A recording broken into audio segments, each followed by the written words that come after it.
online haircut. Welcome back to Avenues. We're on episode 208. Now, we have a guest this week, and we don't have Justin. He is doing a last-minute camping trip. So it's just me, but I got a guest this week, Cheyenne. We haven't had a guest in, I don't know, since, 200, so 8 weeks. And we got Cheyenne back. You said to me you were going to win the Guest of the Year. What happened with that? You said you were going to... You said when we did Guest of the Year last year. At the end of the day, first of all, hello. And, hey, it's all about hype. It's all about hype. And sometimes you're not going to win what you say you're going to win, but it's about the mentality. It's about the mindset. And it's about coming back with more preparation, which I definitely did not do this time. But we'll win it. We'll win it one day. We'll win it one day. Are you going to get Guest of the Year 2024? I don't know. We'll see by the end of the year. If I have some competition, I'll definitely come back at the end and try to sweep it up. Well, here's the thing. I'm not going to review the Google Doc again, and I'm not going to even say how many votes you got, but you weren't close. I know. I probably wasn't. I think I forgot to vote for myself, so I don't know. I don't know why. I don't know. Yeah. All right. Well, yeah, this is kind of all me this week, editing and all that, but we're going to have something at the very end, a little surprise for you guys at the end of the episode, and we'll talk about at the end of the episode as well, but stay tuned. We have a surprise. Also, Cheyenne, this is your first episode back in a while. We've had you on, reoccurring guest. Now, this week, we've had our graduation. We talked about last week how we had the last day of school. So the graduation is the last hurrah and the last time we spend with our whole grade. And so this was the big, this was the last hurrah. So, I mean, we're talking a little bit off camera, but I want to get your thoughts on graduation, how it went, what you're doing in the future, what you're looking forward to, what you're going to miss the most. Let's cover it all. So first, let's talk about how did the other night go for graduation for you? So personally, I was late to the grad. Originally, I had another event for a scholarship that is not related to school that it was mandatory to go because we were gonna cross the stage there and get our certificates and was that for close? The program. Don't you? Yeah, it was convention center. It was yeah. So it was it was less than a 5-minute drive from the Orpheum. So I'm happy that I got to cross the stage because originally I didn't think I would get the chance, but thankfully for that the last name, I was gonna be later in the night. So I got to get there, wear my clothes, sit at the back, and then just when my name was gonna be called, I would have to go walk. When you arrived, did you just how'd you know where to go? Huh? Where to go? There was teachers at the door to assist me, but I was pretty sure I was just told to go sit at the back of the end row with the Zeds.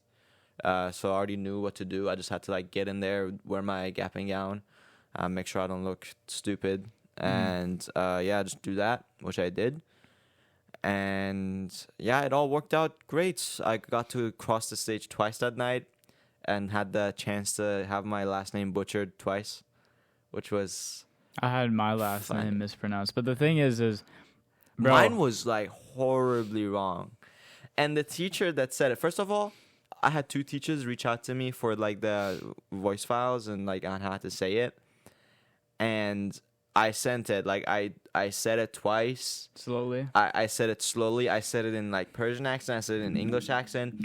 I sent the best photonically message of the way you're supposed to say my last name you could anybody with any language, you could be of whatever descent and you could say it properly with the way. Right. I don't know how, she didn't say it with a wrong accent. She just said a whole different thing.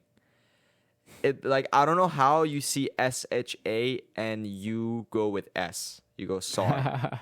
You say because my name starts with SH and my last name starts with SH. Yeah. So they say my name right, and then they say my last name just totally different that's thing. pretty weird. I don't know how that can happen. I mean, I understand from the teacher's perspective. I mean, it's pretty stressful, whatever. You're trying to go for it fast. And when you see my last name, well, all those letters, you get like, it gets you. But like, still, like a little preparation would have like stopped that. I mean, it's fine. Ultimately, it doesn't matter. I didn't expect them to get it right anyway. They just got it horribly wrong. But I got to cross it. It was fine, handshakes, pictures, smiles. I was happy to be there. I got quite a few cheers, which was heartwarming, But it was a good night. It was a good night. One thing I didn't like about it was the fact that some of the teachers were mispronouncing the names that were like really, really clearly not hard to pronounce. Yeah. They pronounced my last name wrong, but I mean, that's not really something like I'm surprised about, but like it was kind of a 50-50. I was like, maybe they'll say it right.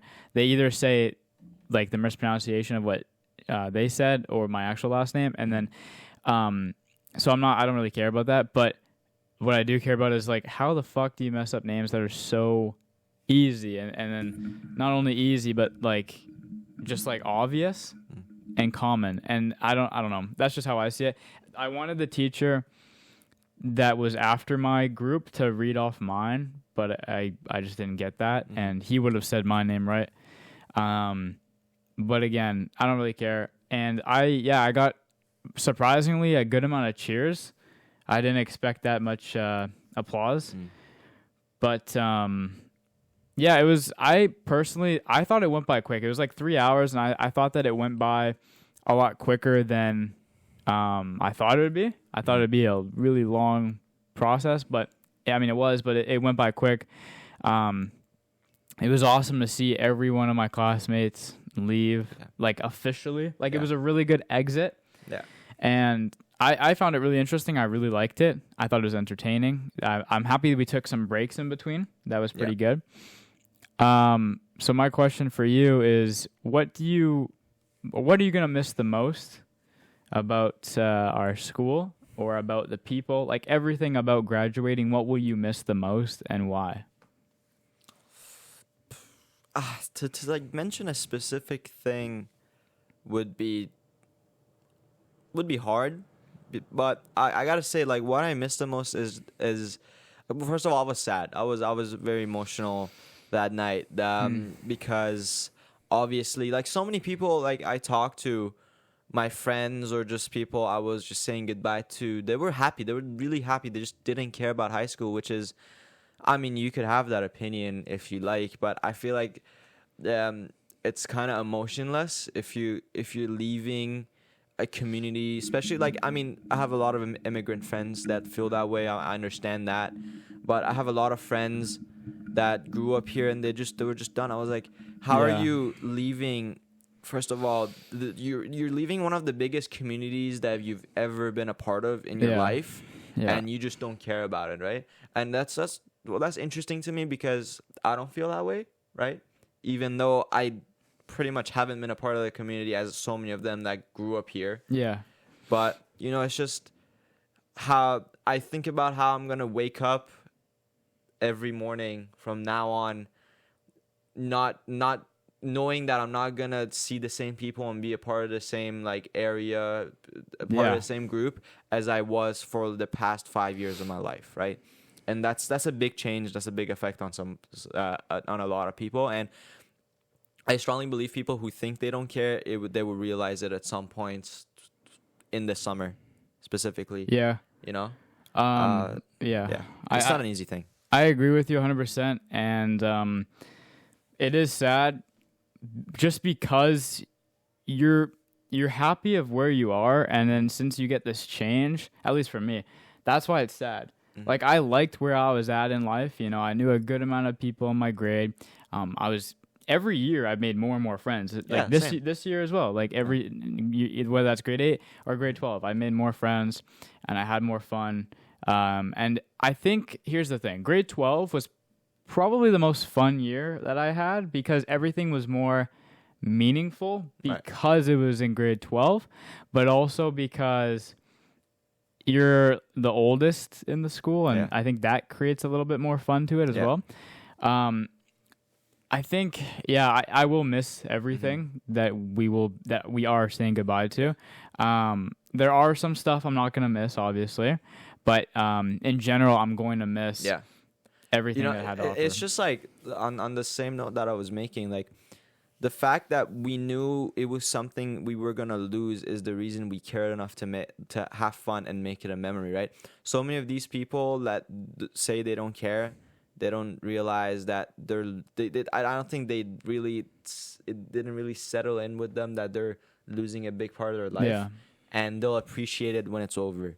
And I feel Yeah. like that's the worst type, you know? It's like, Yeah. because I've had that a lot, considering that, again, I'm an immigrant and I've moved communities 2-3 times in my life, which has an effect on you, right? And if anything, I'd be the one that'd be like, well, I've done this a lot, you know, I could be emotionless about it or whatever. But it's just you instead of learning not to care, you learn how to make the days count, right?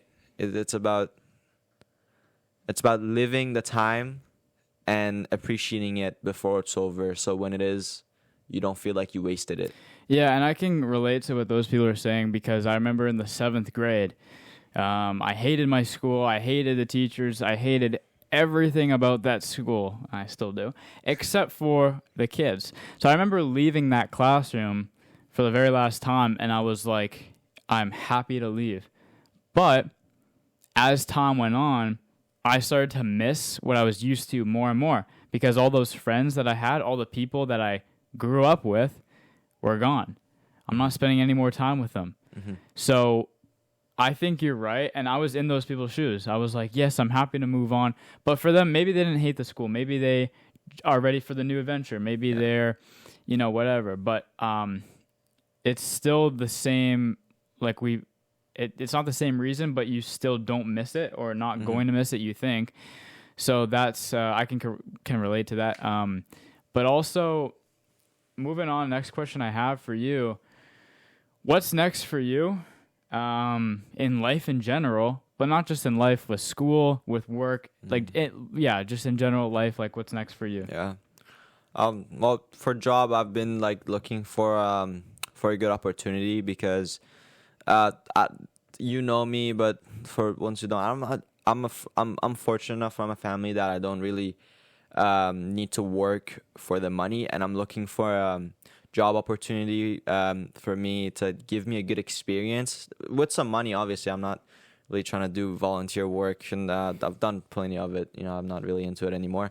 But I'm just looking for an opportunity for me to give me a valuable lesson along with whatever amount of money, because any job experience is good. Like, don't get me wrong on that. I'm not shitting on anybody's job at all, right? So, like, any job gives you an experience that you will never experience anywhere else. But I want something more close to the field that I'm trying to go towards, which is towards business or engineering. And I want to be a part of a community or a part of a group that has more network towards those topics. Like, I don't want to work somewhere in a grocery store or a restaurant in the back where it's just labor, right? And you don't learn anything but thugging it out or managing time. Like, I'm like, those are good skills to have, but you're gonna have those skills in basically any job that you do. Might as well try to go for a job that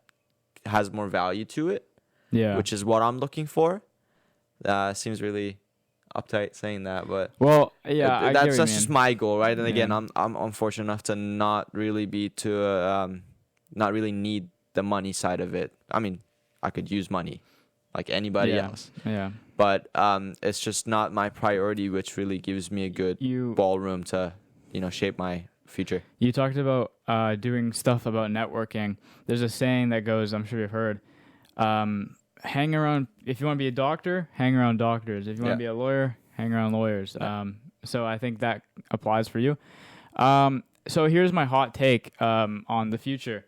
Mm-hmm. So this point in time, graduating high school, just that in general, seemed so far away Oh yeah. from me growing up that Yeah. it wasn't even in the consideration that it was going to happen. Same with dying. Like I don't ever consider like, oh, you never think all the time like, oh, I'm going to die. Yeah. It's the same thing. I never grew up thinking like, okay, this day is going to come because it felt so far away. Dude, in if the I'm distance. being honest with you, I just talked about being emotional and everything. But to me, so far, it's been what, like almost 2 weeks. Dude, I still feel like it's a long weekend, bro. It still has not, like, it doesn't even feel like a summer vacation to begin with, first of all.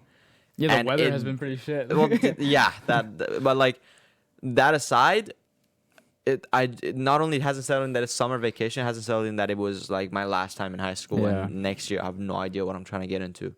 Well, like not what I'm getting into. Career path. Well, no, career path I know. Like I'm going to like university. I know what like schedule. I mean, like job. Is that what you mean? No, I mean like what community, like what stage I'm getting into. Right, You know, like right. what's gonna happen to me, to my life collectively, Yeah. rather than the details, right? Like I know, well, I'm going to this university for this Yeah, course. I know yeah. I have to study, blah blah blah. But what I mean is, I don't know like what people I'm gonna meet. Yeah, of course. What yeah. opportunities I get to have, right? So, you know, because I'm gonna wake up and I'm gonna do a different thing than I did for the past 5 years, yeah, right? Yeah. And that alone will create a whole different version of you that you were. Yeah. So I have no idea how that's gonna plan out for me, and nobody does, No, yeah. right? So I think that's what I have going for me, which is as interesting as it is scary. It's a new school you got to go to, new classes, new environment. Everything is different. So that's why I think that it's going to be my hardest challenge yet. I'm not saying it's the hardest challenge I'm ever going to face, probably not.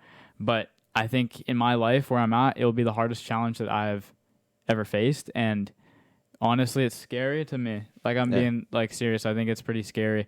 And it's one of those things though that you just got to go with you just got to go along with it and see what happens. You can't control what happens, but you can control the outcome necessarily. Yeah. Like sometimes, right? So I think you just got to like let it happen and then see what pans out. But I think that's scary because there's a lot of stuff that I'm going to have to do in my life that is going to be hard for me.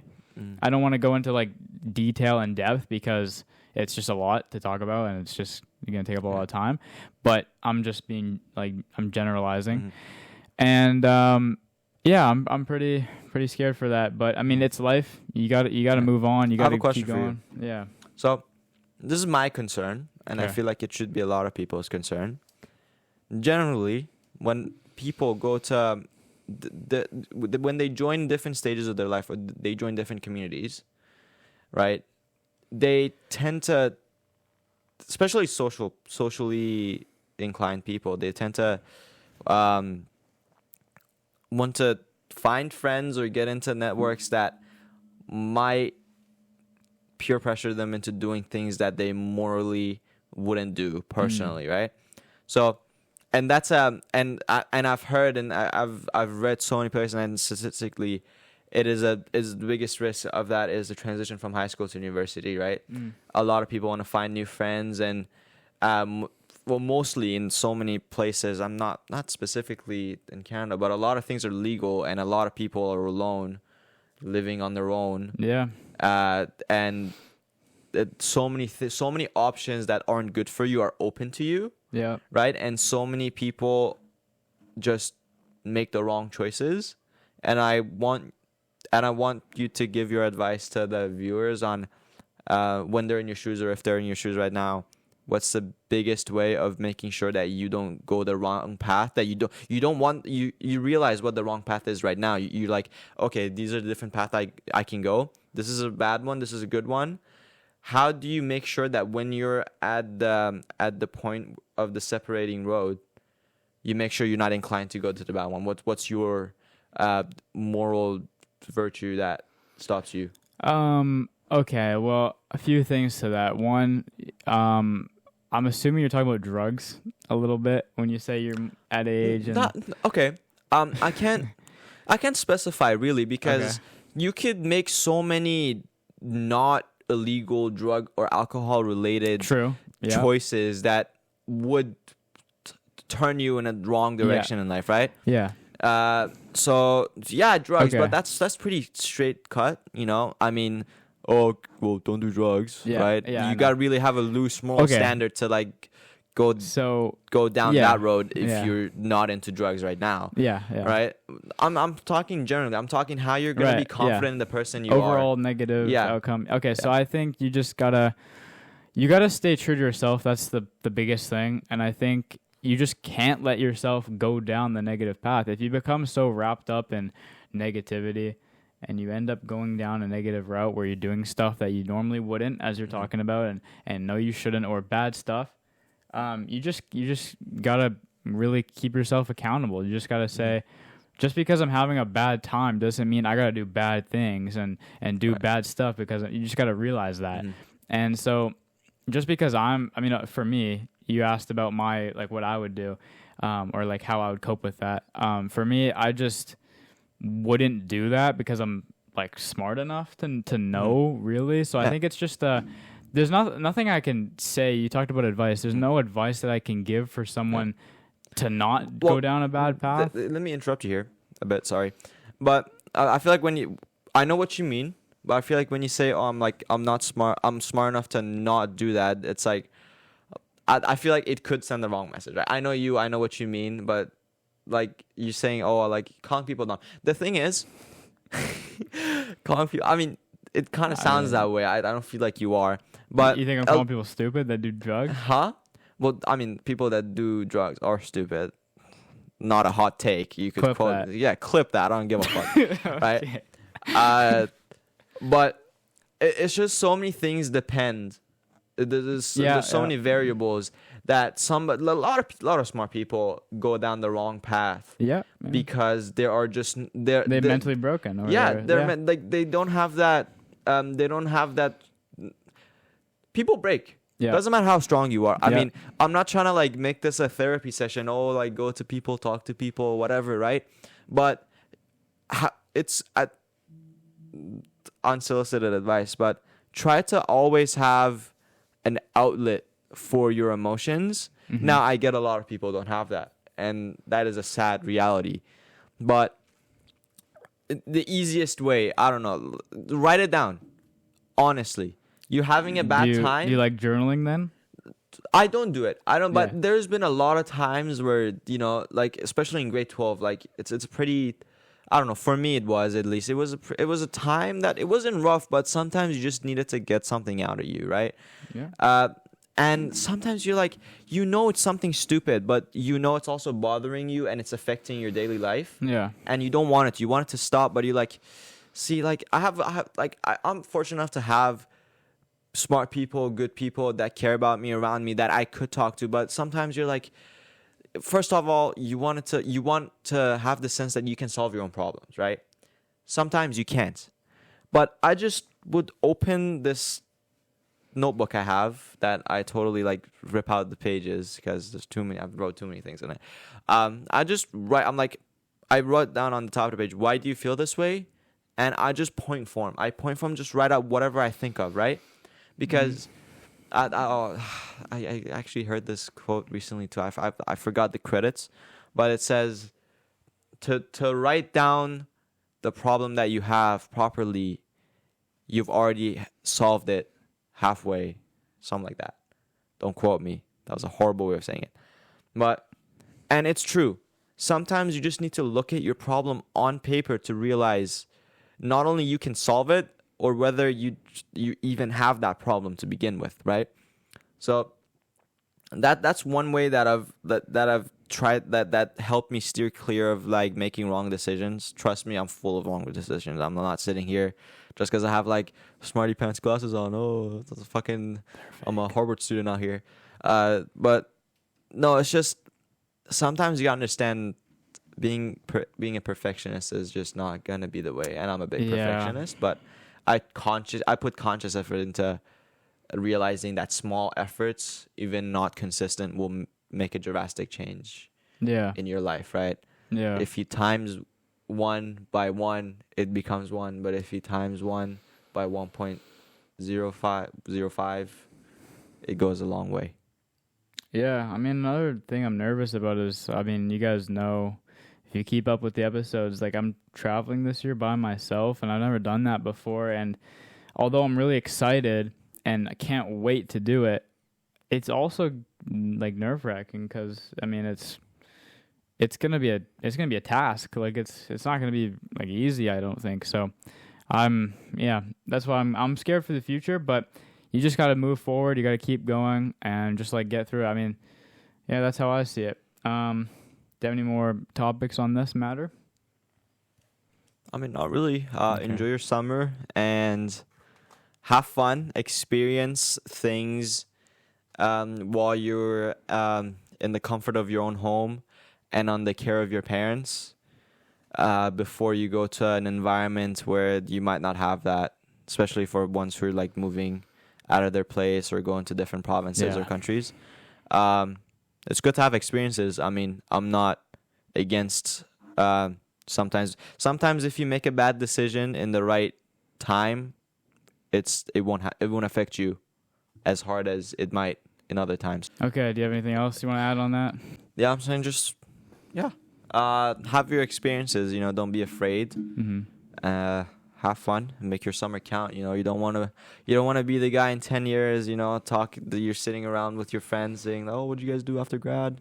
How was your summer?" Like have a good memory from the summer because it's a time that it won't be replicated ever again for you, and I believe that. I sound like I've experienced it. Some things just It's just kind of an obvious. Yeah, it's kind of an obvious. You just this time, the situation you're in, simply will never be the same again. So, make it count. Yeah. Okay. So that's wrapping up the grad thing. Biggest topic of this week is the fact that LeBron James, his son, has been brought into the N.B.A. from the Los Angeles Lakers. Now, this is huge for the world of basketball, but not only for the world of basketball, but it's huge for, I think, more than anyone, LeBron and his kid. Because LeBron said, once my son gets on my team, I'm going to retire. So over the course of 12 months or so, he has been on Twitter and he's been saying all this stuff about how he's like, oh, I don't know how long I'm going to last. I might retire soon. All these rumors going around like, oh, I'm going to retire in a year. I'm going to retire. I think he said this is going to be his last year with the Lakers or something. A lot of stuff. It's all over the place. So, but the thing is like he kind of confirmed. So he's going to be 40 this year. He's going to be 40 years old playing in the N.B.A., still performing like crazy. Without a doubt, he can keep up with anyone in the league, and he's one of the best players in the league. But I think since Bronny is now on his team, I think he will retire after a season or two. I'm not saying that I think he will retire as soon as the season's done because his goal was to get his kid playing with him. Because I think he will want to leave satisfied. Like if the Lakers, miss the playoffs and then he's spent a year with Bronny, you're kind of starting the building blocks and then just leaving it before the build is finished, right? So I think that he's going to want to have a successful season with his son, have some fun, and then leave. I really can't see him leaving after one season with Bronny because simply they just haven't had enough time to develop and all this stuff, right? So, maybe he will. I'm not saying he won't. I just can't see it happening. So that's kind of my prediction. I think it's really cool. I was telling Cheyenne, I kind of didn't want this to happen because it's kind of like privilege and it's kind of just like, I don't know, I wouldn't say jealousy, but it's just like, I got nothing to be jealous about, but it's kind of just like, I don't know how to describe it. It's kind of just like privilege is the best I can really put it. I don't think he'll get a lot of minutes. I think he will play like, just as much as any rookie really. I would love to see him against Wembanyama. I think that'd be really cool. But Wembanyama and Grady Dick, like they had a lot of minutes on their team, and I think they're good. Don't get me wrong, but I think that that's just because these are rookies that are good. They're coming into the league hot, but their teams aren't that great. You look at the Spurs. I think they came like last in their conference this year. So of course they're gonna play a rookie. Because who else do they have to play? They're stuck in. So, why not? But Wembanyama is good, don't get me wrong. But that's how I see it. Same with Grady Dick. Raptors did not have by the end of the season, the Raptors did not have a very strong backup like on the bench or anything as they did previous years. So why not put in the rookie, get some minutes in? They're already sucking. They have no one else to put in, so it makes a lot of sense, right? They don't have a strong core. They don't have a strong bench, so that makes sense. So I think the Lakers, I think they're strong enough to not have to put in their draft pick like a lot as Wembanyama did or Dick did. I think that they can just like sit him out a little bit more than those guys. But I still think he'll play. I think he'll get some minutes. I think he will. We are going to see some highlights from him. I think we are going to see some crazy plays. But again, I don't think he'll be getting... I mean, even at the state that he was at, he was getting 10 points a game. Nothing crazy. I could be wrong on that, but I think it was around 10. I think he's just going to like perform well, but nothing crazy. And then we'll start slowly see a lot of crazy stuff from him in the league, and then that will be that with Bronny James. All right, guys, thanks for watching this episode. Thank you, Cheyenne, for coming on, and the surprise that I talked about is here now. So we have created an outro for you guys. Check it out in 3, 2, 1, peace. Up top, can't drop down. Told the homies don't look around, it's just us now. Got a plain Jane, cost more than a bus down.